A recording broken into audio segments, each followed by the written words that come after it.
welcome to When Calls the Hallmarkies, and this is the show where we are talking When Calls the Heart. And today we are talking about episode 10, and it's a little bit different. Normally we do 2 episode recaps, but I'm going to be in New York next week, and we were thinking, oh, should we try to do an episode maybe without me or whatever? But it just occurred to me, I was like, why don't we just do the 1 episode recap this week, and so then our final episode can be the two episode finale recap. So yeah, I think it's going to work out the best. So yeah, you get a special 1 episode recap. It's very fun. And I am Pilgrim Rachel Wagner, and Mary's here. Hi. How's it going? Oh, really good. Just Yeah. in my cozy, it's starting to get cold in Salt Lake Yeah. City, so feeling It the really fall. it really is like all fall. And that is a fun thing about living in Utah, because we both live in Utah, is you get all the seasons. Yeah, you do. Some of them are a little bit shorter because now I'm like, oh, here comes winter. But we do get 4 seasons. It's true. It depends. Sometimes you do have snow on Halloween. I remember that being frustrated because I'd have to wear my coat over my costume, trick or treat. My children are worried about that. But for the most part, we get a pretty good fall, and a good summer, spring, all of it. So it's a good place to live. I saw some of the colors in the mountains on the trees. Yeah, weekends. That's always fun to do it, like a mountain drive. Yeah. Yeah. But I feel like if we were going to do a 1 episode recap, there's enough meat on the bones this episode. So this was a good one. Yes. This was a good one. Lots of stuff happening. Mm-hmm. Yeah.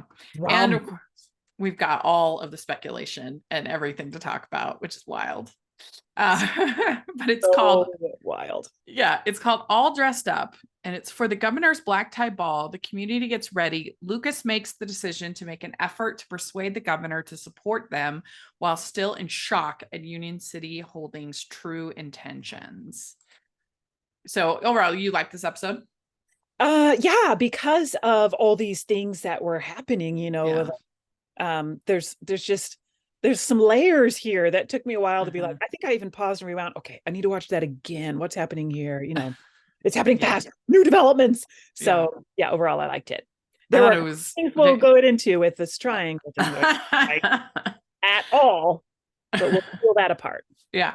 Well, I really enjoyed it. And I mean, yes, we'll talk about the love triangle, but I do think it's kind of amazing that they have managed in just like a couple episodes to completely bring that back in a fairly like natural way. Like, it hasn't felt that forced to me as far as the story in that they're telling. I'm like, oh my gosh, I can't, like, it does feel kind of natural that Elizabeth would be feeling this way, and Elizabeth would be, thinking about Jack, and it would be so. Right. I think that it has worked pretty well. The only part, and we've talked about this many times, that was super clunky and terrible was the Faith and Nathan thing. That was terrible.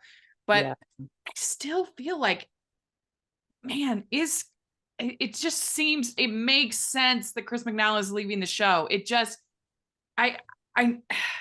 we don't know, because we haven't seen any like pictures of season 11.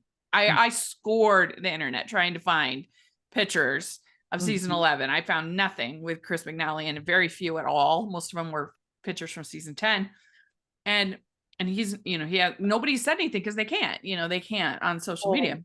And we need that, because I'm trying to channel my inner Caroline, and it depends on because she's like, the view. Like, if I look at it with Team Nathan eyes, I'm like, oh, they're bringing this back around, and she's going to go back. If I look at it with Team Lucas eyes, I'm thinking she's a friend for Nathan. She's concerned about this friend.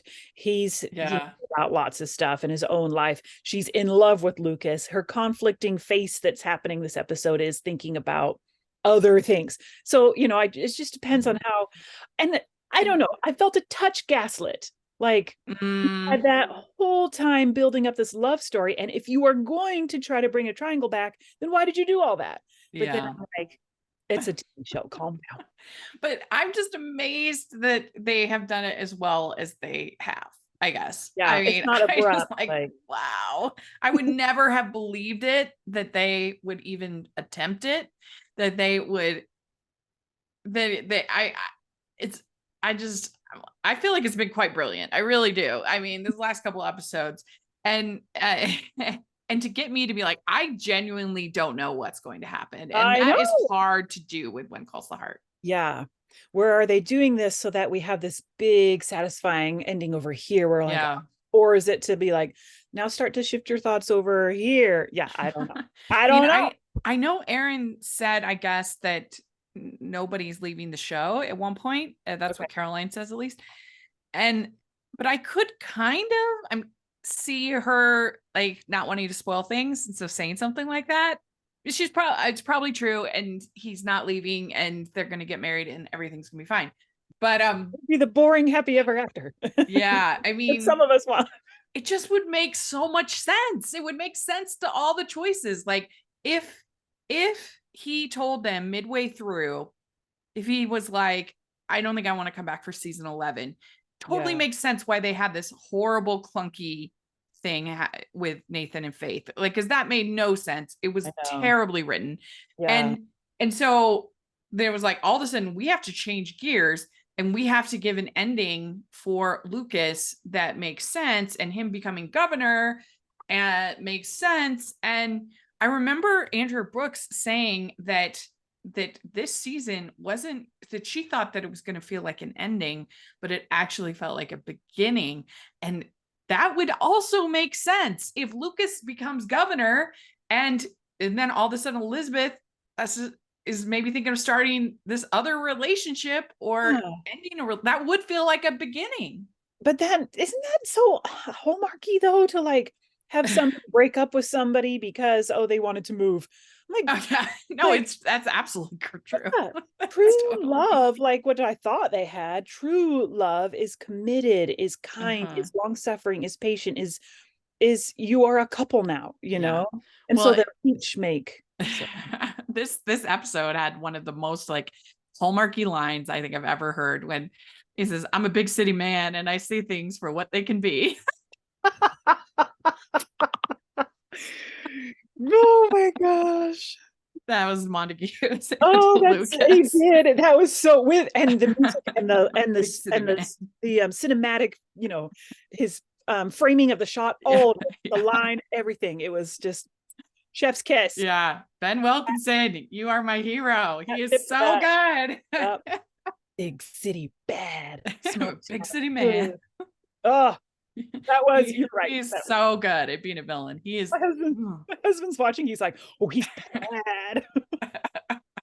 Ho, ho, ho. We'd like to take a second and thank our sponsor for this episode of the podcast. It's the Hallmarkies Patreon. Do you love Hallmarkies podcast, especially at Christmas? Do you enjoy the holiday previews, recaps, interviews, and bonus episodes? If the answer is yes, please consider supporting the Hallmarkies Patreon. We need your help to do what we do both during the Christmas season and all year round. But not only do you help a podcast led by strong, independent women by becoming a Patreon, you get to become a part of the Hallmarkies family. Starting at only $2 a month as a patron, you will have access to our Facebook Patreon group where we talk about the movies, shows, and more all year. We also have many monthly patron watch-alongs with guests like Lacey Chabert, Natalie Hall, Paul Campbell, Mary Lou Henner, and more, giving their behind-the-scenes details of their films.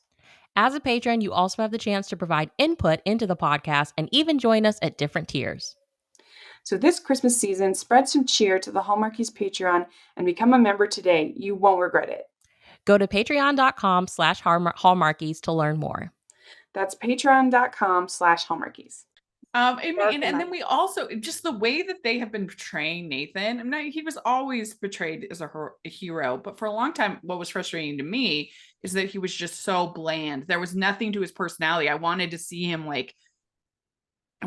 do stuff. I wanted to see him make moves. I wanted to see him try things. It was just frustrating to me for about a year and a half, maybe 2 years. Yeah. And so, but I feel like these last like 3-4 episodes, it's like they went into my brain, and now they're making him a little bit more interesting. Like he's getting this medal, but he has like conflicted feelings. How's he going to give this speech? He's insecure about giving the speech, all that stuff. That's like personality. That's something to him that makes him interesting. Not just, the red serge, he Yeah, like, yeah. yeah. Oh yeah, those layers that I connected with that about I'm nervous to talk in front of people, and that sort of thing. And yeah, so there's like potential there. I'm like, okay, Nathan, what's happening? How are you Yeah. coming along? So Well, I was going to ask, since you are a reporter, I figure you have lots of experience public speaking. Like, what yeah. would be your big advice to somebody who's nervous about it? So I just tell, because I used to be super shy and super scared, but there's a lot of practice I got in church where my parents were like, no, you're gonna go up there and Yeah. you're talking the microphone. So now, in fact, I just last week spoke to a couple groups. Spoke at BYU's Education Week in a class, and then I spoke at this other meeting, invited me to come speak. So my advice is just fake it till you make it. Mm-hmm. Just pretend that you're okay. That works for me. I just up there and I'm almost like pretending that I love it, and I've ended up loving it. And also get very strong in upper sprint. Because I'm up there like sweating, like nervous, but then I'm like, it's okay. This is especially if you're in front of a crowd. I think I've only ever spoken to like welcoming crowds that are happy to have me there. I've never had to speak to a crowd that's little like questioning or hostile, and that's a different matter. Yeah, that's true. Speaking, like, I would just say you have to kind of go into this place inside where you're like, okay, well, like when you and we did a panel together, you just kind of feel at FanX for those. Yeah. And I'm still working. I haven't had time to, we will be posting that on the podcast. I just haven't had time. We did a podcast on Christmas movie, a panel on Christmas movies at FanX, which was super fun. Oh, it was so fun. And that was a good crowd there too. And I think it's just a matter of being confident, remembering that you are there for a reason and you are an expert in this topic that you're going to talk about, and just smile. And yeah. I think if you could find like one way that you can connect with the material, like maybe it's don't over stress about telling a joke, but if it, sometimes that helps people, sometimes it doesn't. But if it's a way you can make it like a little bit more, you can relate to it, a story that you can tell. It doesn't have to be a story from your life, but just like a story that you like, and say, I like this story because of, boom, boom, boom. Some way that you can connect to it. And I think that helps a lot. So even if the delivery is really nervous and really, that can all become part of the charm of some of the best talks I've ever heard, some of the best speeches I've ever heard. I mean, people who were like visibly shaking and nervous because it was so real. Yes, you connect as a human with them, like, and then I think that makes an audience even kinder because they want to lean in and help you give that message. So and this whole crowd loved Nathan, and they were cheering, for him. So that was like a good spot for him to kind of give a public address to that town who loves him. Yeah. So. It was also really funny when Elizabeth and Rosemary had that big box with the wedding dress. That made me laugh. Oh my gosh, that was my favorite. When they're like, it's a huge box, and they're trying to like hide it as they walk down the street. They're like, nothing to see here, nothing to see here. And they like put it behind them and put it in front of them. And oh, it's so funny. And then Mike's like, are you like, Lucas? They're ready. And I mean, they really went to like David's Bridal and bought like, what is this dress? It did not look like something from that time at all, even a little bit. And it was horrible. I mean, it was hideous, but I mean, I think that a bad wedding dress from that era would most likely be something like long sleeves with like a high neck with like, collars. Or something ugly like that. It would not, this looked like a white prom dress. It would have like a bustle. Like it would be like, exactly. Or like, so they were Rosemary was peak Rosemary in this episode with some of her lines about that dress. What did she say? She's like, I can whip this pile of flounce into shape.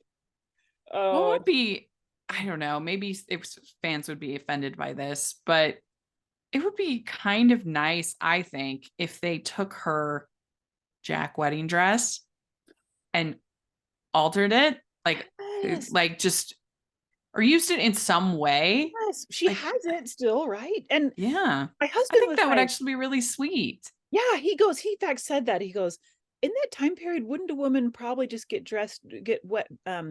married in her best dress, or then use that wedding dress to be you would alter it. especially if you're in a small town, a little bit far away from a lot of stuff, you're going to have to make do with what you have. So I could totally see her taking that dress and kind of changing it a little bit, updating it. She's had a baby, her body could have changed. It hasn't. Right. It hasn't. Yeah. I think that'd be sweet. I don't know if people would be offended though. Like, no, that was her wedding with Jack. This is different. And maybe she deserves a special new dress for this wedding with Lucas. But I'd be fine with her. I think it would be nice. I think it would be a nice kind of touchback to the show, especially because I don't know. I think a lot of us feel like we got kind of robbed, just because. I mean, that season 5 was a disaster. It was a mess. Gone. But yeah, then you have some of the other women that are worried they don't have formal. Okay. And that it was kind of funny to me. Size in this town, like they're all the same size. Yeah, they all are the same size. Also, the fact that all of the men have tuxedos. What? Yeah, right. In Elk Valley, I didn't buy black tie. Oh, I have it right here. Yeah, it's just been kept nice. It was funny. So funny. But yeah, so then they're talking about that Nathan's giving the governor a tour, and we also have this guy, I forget his name, who is the big hot spring guy. Okay, like, how long is this vacation? He's been yes. Okay, I'm glad you brought that up because I noticed that last episode. I'm like, wait, a few episodes ago he was just this vacationer who was getting in with the children, like, don't smash me. Then all of a sudden, last episode, actually, I'm the governor's advance man. Did we just not have enough actors? And so we're like, rules. Right. Or, was he there the whole time on vacation? Yeah.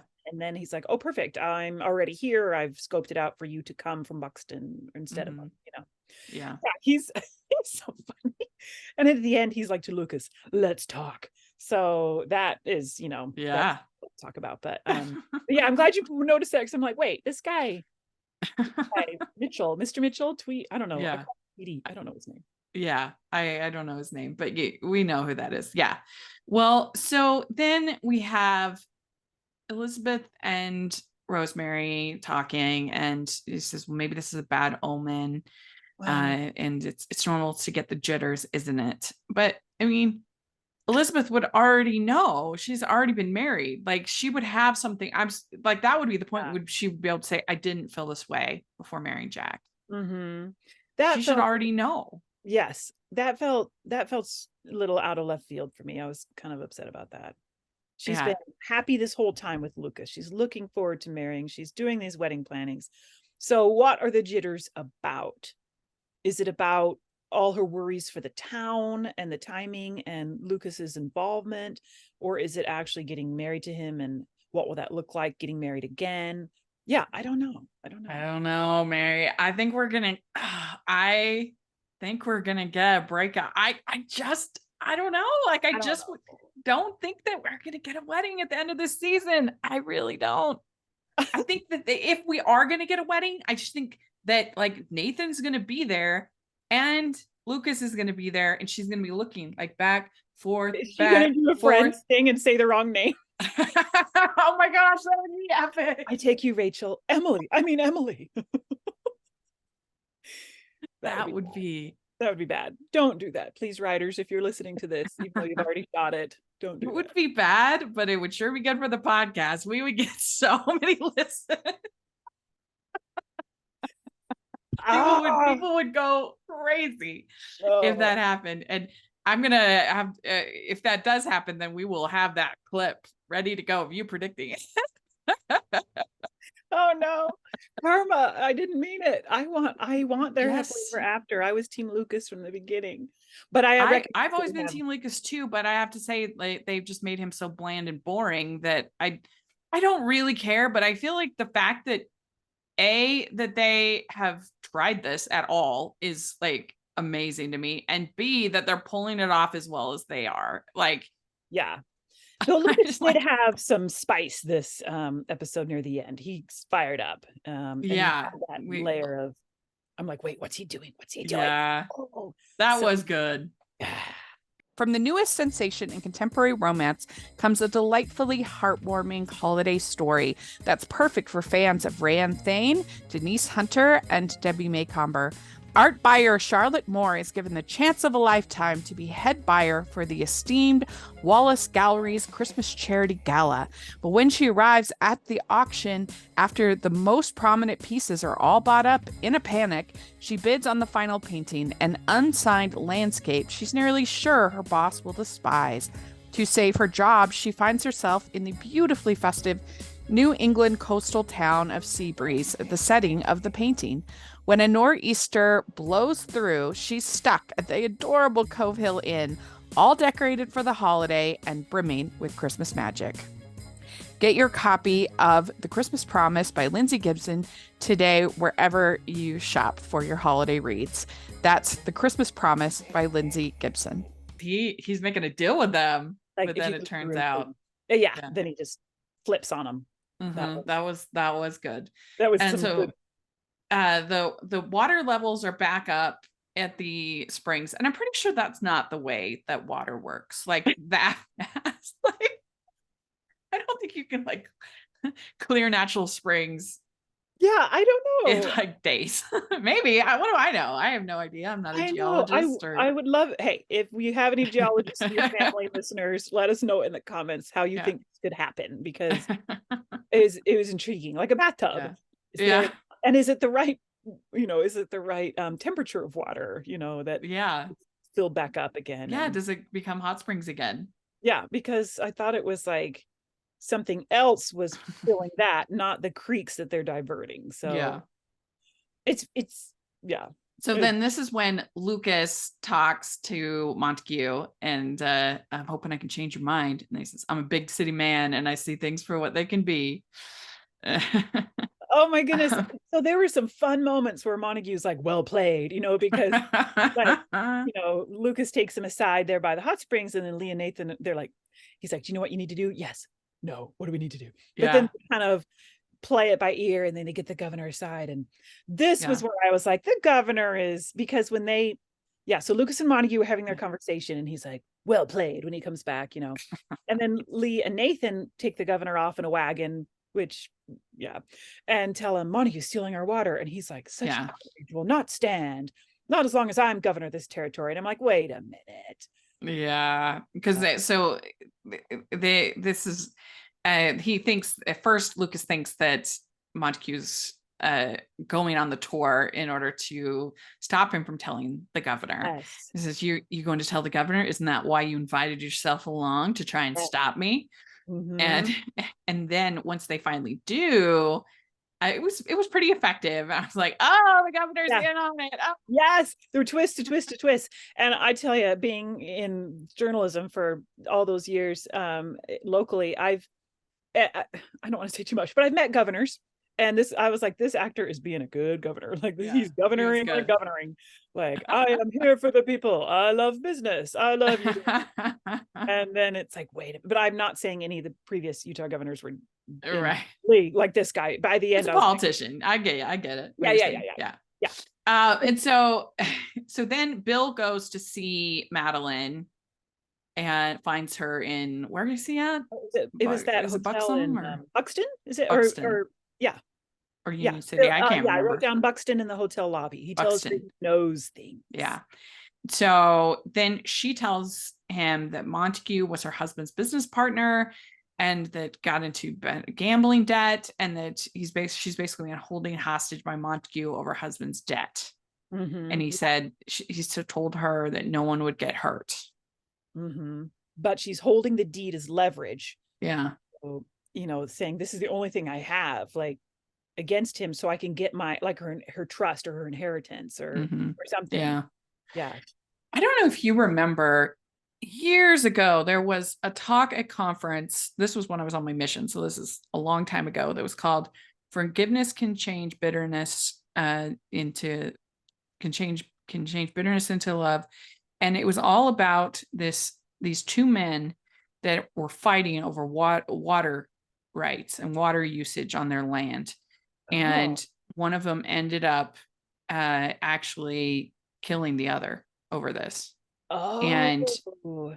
it was such a good talk, but and Okay. about the families of these two men and how bitter and angry and they were, and about this whole situation and how this water had I think it was Sorensen. I think I'm was the looking at name. it. So this is Elder David E. Sorensen of the Mhm. Presidency of the 70 of the Church of Jesus Christ Latter-day Saints. And he said Yeah. this April 2003 about these two men, these neighbors who Yeah. were fighting over water. And It one was a shot great the talk. other.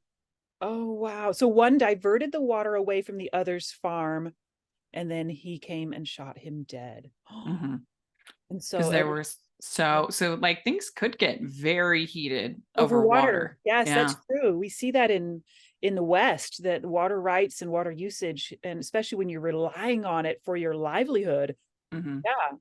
Yeah, it can be something that can come to deep anger for generations, according to Mhm. this story. Yeah, because he ended up when the man who was in prison was about to die, he signed a thing to allow him to come home. And the family of the other man were very angry at him for doing that. Mhm. And anyways, it's a very good, powerful story and talk. Mhm. But yeah, that could get very, very heated and very personal. Yeah, and we could see that here too. I mean, look at what it drove. What's his name? Is it Walt? That young man from that other city who came and he was like trying to steal to feed his family because their water was gone off their farm. So Oh yeah. yeah, Mhm. but it can get heated and personal, and this whole thing, Bill's right in the middle of it, and he's brave. I mean, obviously it's his role as a judge, as a former Mountie, to be Mhm. right in the middle and be brave. Well, same with Lee and Lucas, all of them, and they just have to take action, it feels Mhm. like, because they know so many lives are at stake over this. Yeah. So, but it Well, can get ugly. yeah, and the key is that Madeline has not submitted the deed. So the Mhm. sale hasn't really gone through. The only thing about that to me is I feel like Montague's too smart for that. I don't feel like for a second that he would allow this to he would make sure that this deed had gone through. He's too good of a businessman. Oh yeah. He would be like, "Oh, you foiled me." Yeah. He's so sneaky. I don't want to say slimy, but kind of slimy, where Uh-huh. and he could figure something out. Yeah. And so we have May and Hickam being a Oh, cute little plot line in this I episode. know. I know. So cute. They're both like, I like them. I don't know what to do. And oh goodness, everybody needs a wingman or like a cheerleader. And it's like Faith and Fiona are just like in. We are going to do this for you. And it's And like, then Lucas, I mean, talking to Hickam and being like, "What's yes, up, man?" 'Cause that's the Lucas. great thing about Lucas is he goes for it. Oh He's gosh. He takes action. He's a man of yeah, action. He's trying to make Hickam that way. Like, here's some flowers, go get your girl. yeah. And it doesn't work out. Oh, And then Hickam's all hiding and he everything, swipes out and and hides. it was Oh. so cute. And then our guy, I wrote our teenage thief, so maybe he's older. I'm like, our teenage thief is flirting with May while Hickham's hiding. My Hmm. husband's like, I'm like, oh no, wrong guy, but he's cute, but poor May, but Yeah, poor Hickam.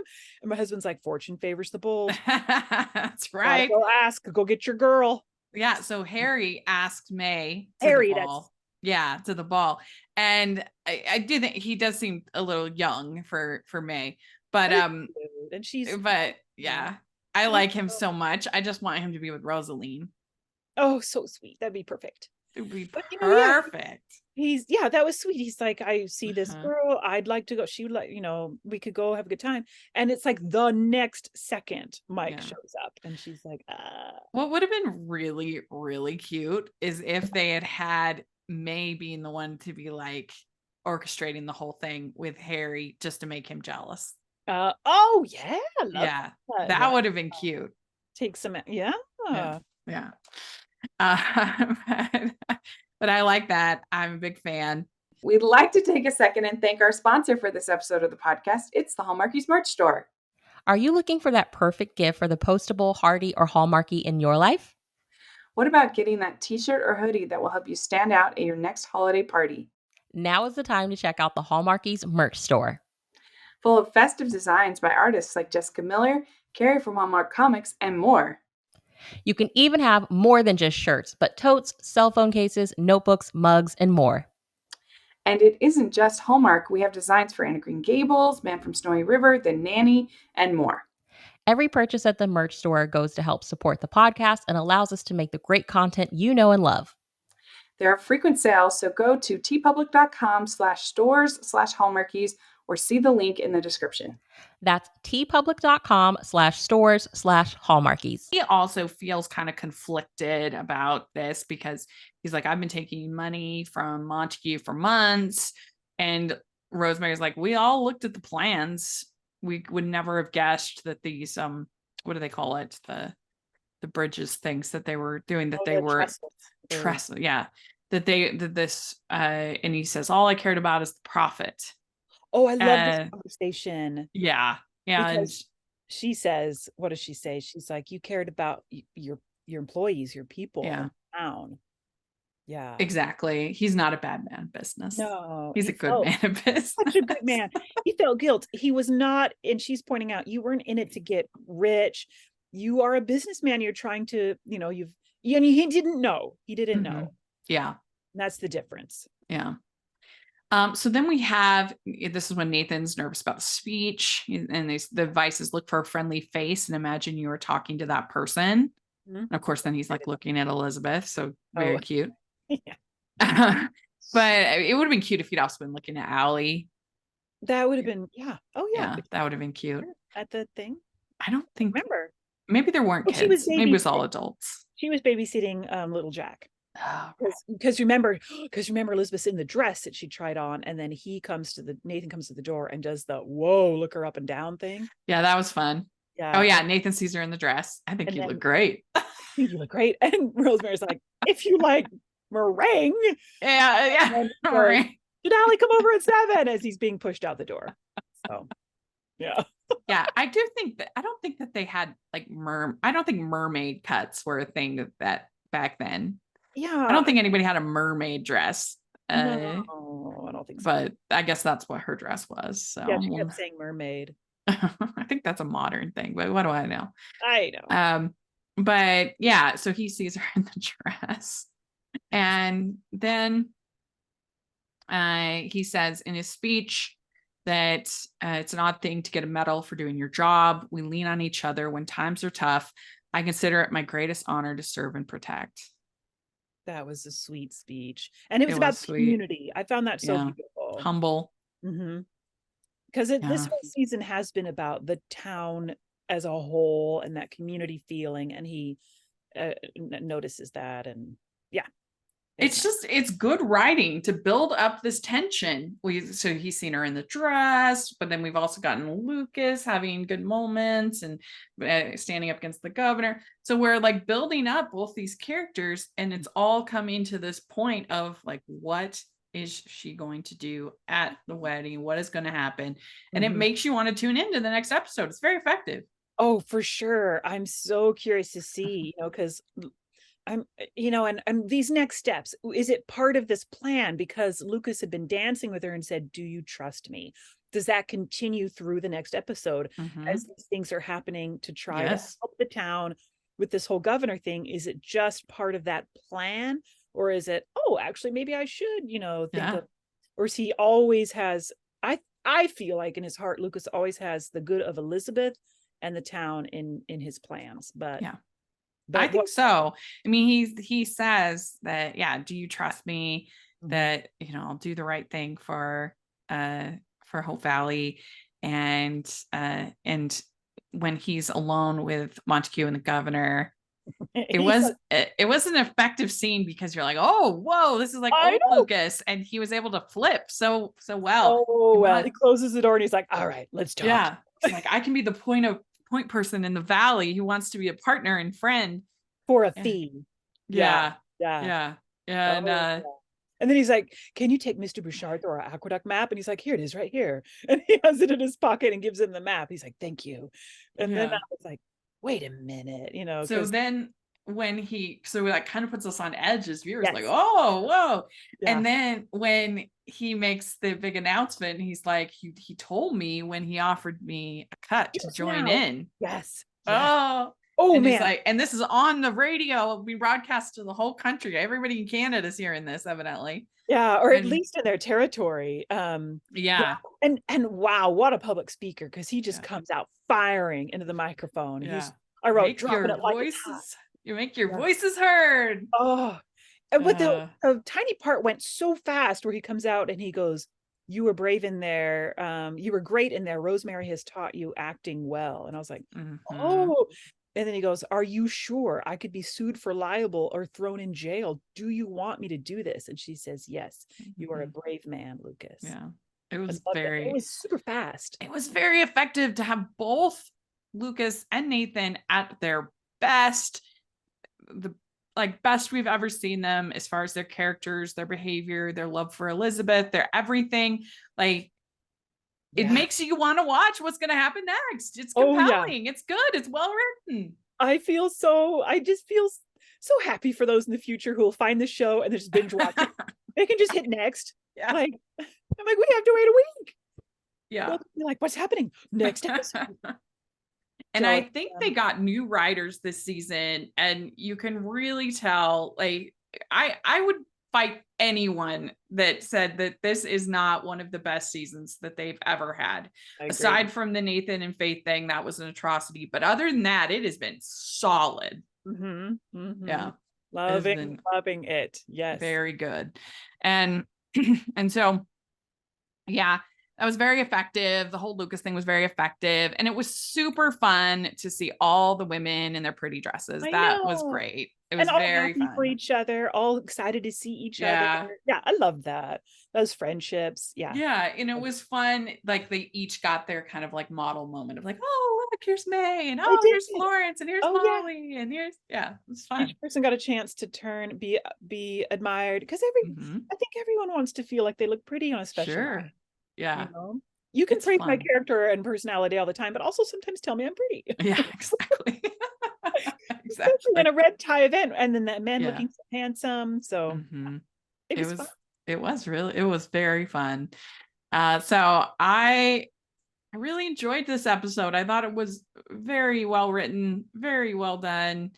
And so yeah, I mean, I'd give it like a 9 or a 10. I mean, this is When Calls the Heart. This is the show, like I feel like if you don't like this episode, like,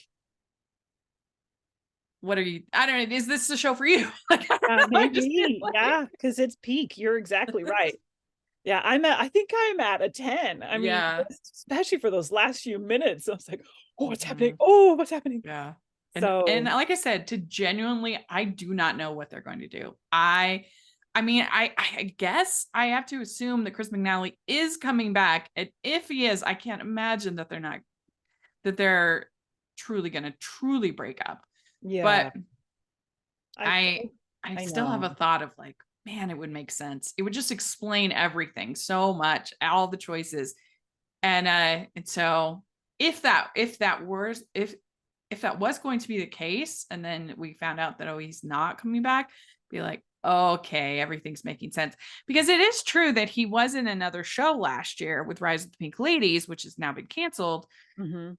But they, of course, wouldn't have known that when filming season 10. So it is possible, but he was kind of a small part. So I would be surprised. He just plays a teacher in that show. So he could easily, like Andrew Brooks did Supergirl, and What Calls the Heart. So people, and like Martin did Riverdale and What Calls the Heart. So a lot of them do 2 shows.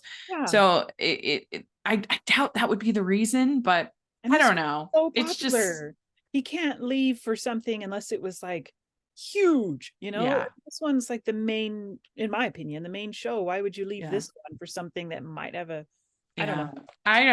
I don't know, but I'm still holding out. I'm not 100% convinced that's not the answer. Yeah. But I could see I really don't know what's going to happen. And that is exciting. That's a well-written television show. It's exciting. It is exciting. That's good. Next 2 episodes are going to be good. Yeah. So I think. Yes. So we're excited to watch those and to do our finale recap. But let us know what you think. Do you like this episode as much as we did? What do you think of this Nathan and Lucas thing? I would love to hear your thoughts in the comments section or on Twitter.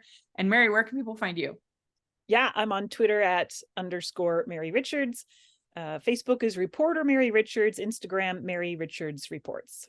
Great. And you can find me at Rachel's Reviews, all of our social media, iTunes, YouTube, and on Rotten Tomatoes. So check that out. Also, make sure that you are following the podcast, Hallmarkies Pod and Hallmarkies Podcast, all of our social media. And if you are listening on iTunes, please leave your ratings and reviews. That really helps us a lot. And if you are watching on YouTube, please give the video a thumbs up and subscribe to the channel. Most of our viewers on YouTube aren't subscribers, and it really helps the algorithm a lot if you hit that subscribe button. And please check out the Patreon group and merch store. We have lots of fun over there. We have lots of Hardee's inspired merch. So take a look at that. And thanks so much, everybody. We'll talk to you later. Bye.